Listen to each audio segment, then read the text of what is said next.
Hello everyone, I'm Johnny Redshirt and welcome to the video. In this video, I'll be showing you my expert push in the Go Battle League for Season 10 into Ultra League Open.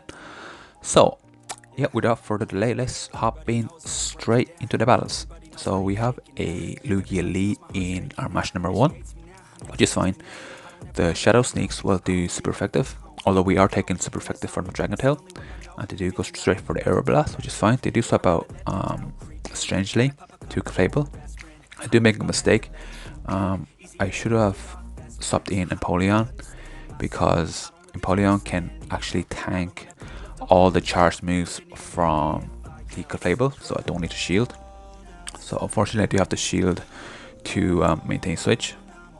And they are bringing back the Melmetal, so I'm gonna go straight for Dark Pulse, and they do no shield, which is fine. This Rock Slide will KO my Alolan Muk, and yeah, I do have to come back in with the Giratina, and they do burn a shield, which is fine.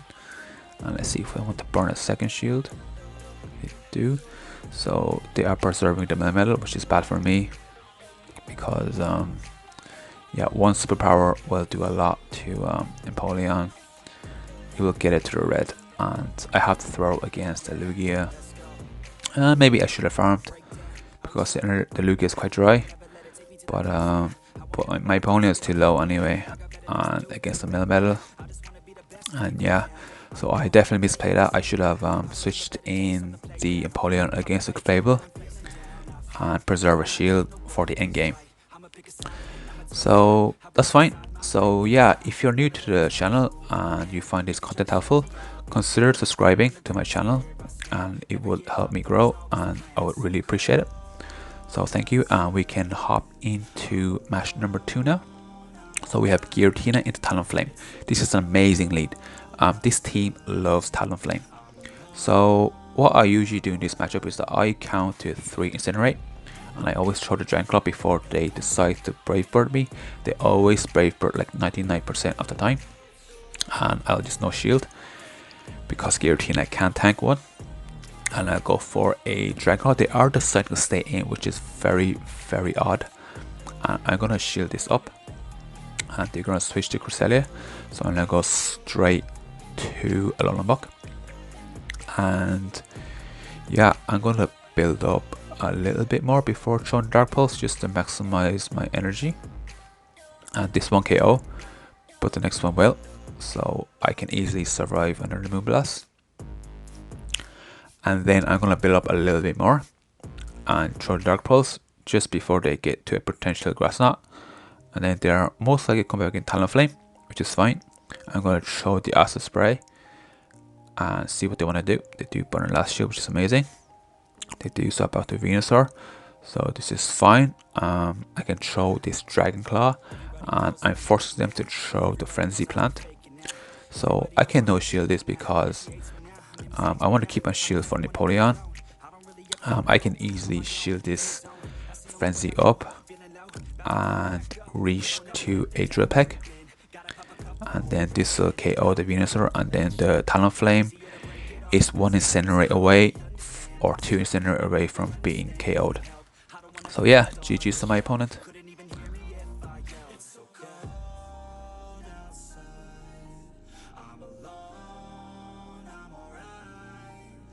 So let's hop into match number 3 now. So we have a Shadow Walrein in the lead. This is very bad, so the safe swap for this team is Alolan Muk, and they are bringing in the Nidoqueen, which isn't a hard answer to Alolan Muk, so I'm gonna go straight for the Dark Pulse.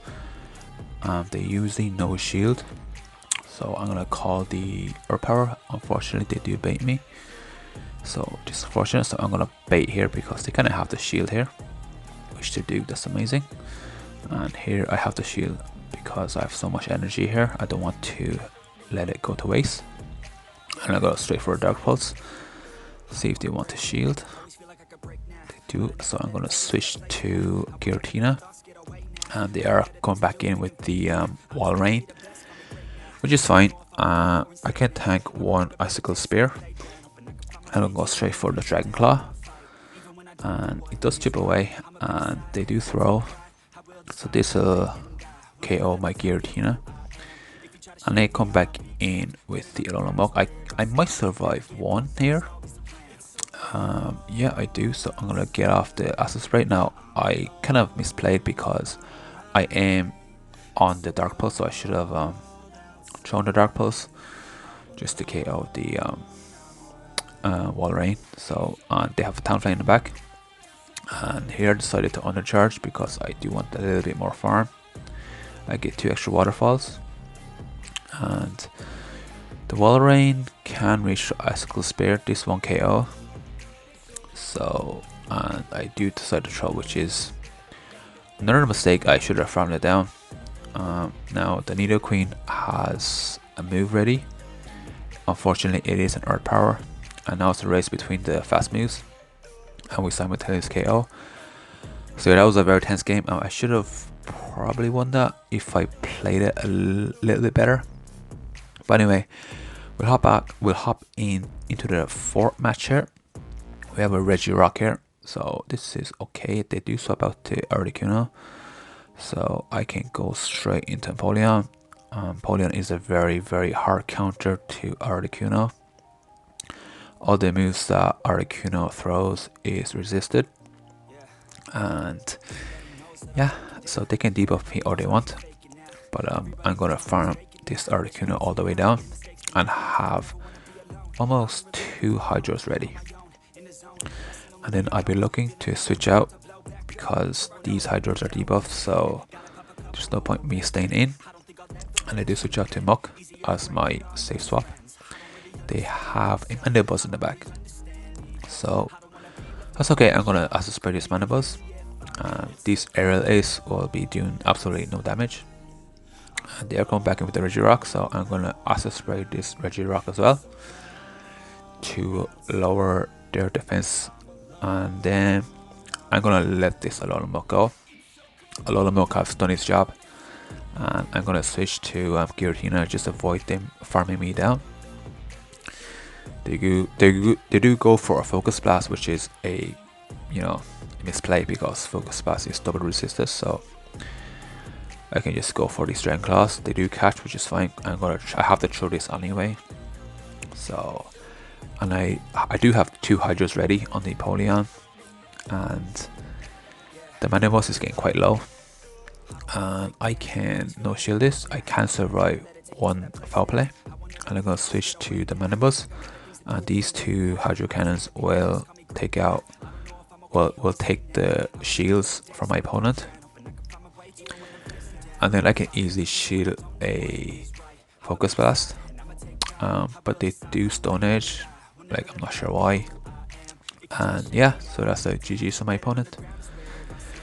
So yeah, that was a very good win.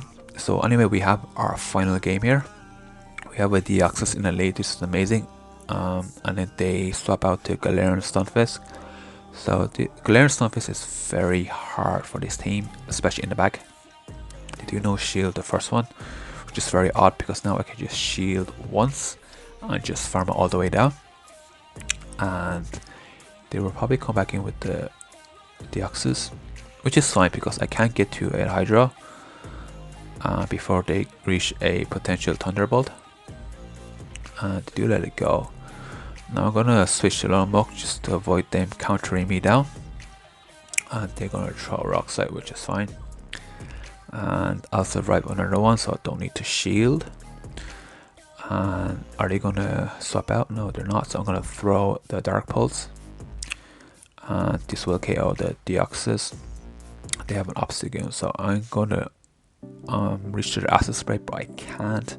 So I do have to shield because I do want to lower this Obstagoon's defense. They do have 2 shields, but you know, like if you don't use your shields, then I'm going to punish you. So I do get off a Dragon Claw. Now Obstagoon needs 3 Night Slash to KO my Giratina, and their defense is low, so I can chip away with these Dragon Breath, Dragon Claws, and they do have an Empoleon as well. So again, this Night Slash won't KO, and this will, but I can Poison Jab or Waterfall down the Obstagoon and take that win. So GG's to my opponent.